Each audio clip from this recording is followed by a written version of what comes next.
এই ঘটনাটি পরে চোখে পানি চলে আসলো। প্রতিটি নারীর এই ঘটনাটি শোনা উচিত। হযরত ফাতিমা রাদিয়াল্লাহু তাআলা আনহার ইন্তেকালের পর তার লাশের খাটিয়া বহন করার মানুষ মাত্র 3 জন, হযরত আলী রাদিয়াল্লাহু তাআলা আনহু এবং শিশু হাসান ও হোসেন রাদিয়াল্লাহু তাআলা আনহু। হযরত আলী ভাবছিলেন যে খাটিয়া বহন করার জন্য মানুষ আরো একজন প্রয়োজন, তবে 4 কোনায় 4 জনের কাঁধে নিতে পারবেন। এমন সময় হযরত আবু যর গিফারি রাদিয়াল্লাহু তাআলা আনহু এলেন ও খাটিয়া এক কোণা বহন করলেন। হযরত আলী প্রশ্ন করলেন, আমি তো কাউকে জানাইনি, আপনি জানলেন কিভাবে? হযরত আবু যর গিফারি রাদিয়াল্লাহু তাআলা আনহু বলেন, আমি রাসূলুল্লাহ সাল্লাল্লাহু আলাইহি সাল্লামকে স্বপ্নে দেখেছি। তিনি বললেন, হে আবু যর, আমার ফাতিমার লাশ বহন করার লোকের অভাব, তুমি গিয়ে একটু ধরো।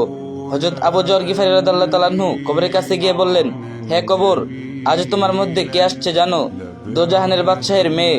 খবরদার বেয়াদবি করিস না। কবর থেকে কোনো আওয়াজ নাই। হে কবর, তোমার মধ্যে আজকে কাকে রাখছি জানো? হযরত আলীর স্ত্রী হাসান ও হুসাইনের মা। খবরদার কবর, বেয়াদবি করিস না। এবারও কবর নিশ্চুপ। এবার আবু যর জোরে আওয়াজ দিয়ে বলল, হে কবর, তোমার ভিতরে কারে রাখতেছি জানো? জান্নাতের সর্দারনি। খবরদার কবর, বেয়াদবি করো না।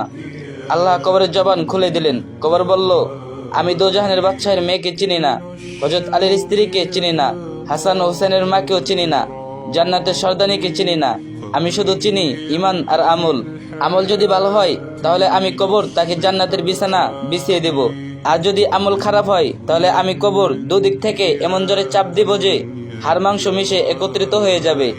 একটু চিন্তা করে দেখুন, যদি নবী সাল্লাল্লাহু আলাইহি সাল্লামের আদর মেয়ে, যাকে জান্নাতের সর্দারনি বলা হয়েছে, তার জন্য যদি কবর এমন হয়, তাহলে আমরা কিসের আশায়, কি চিন্তা করে আল্লাহর হুকুম থেকে এত গাফেল, ভুলে আছি।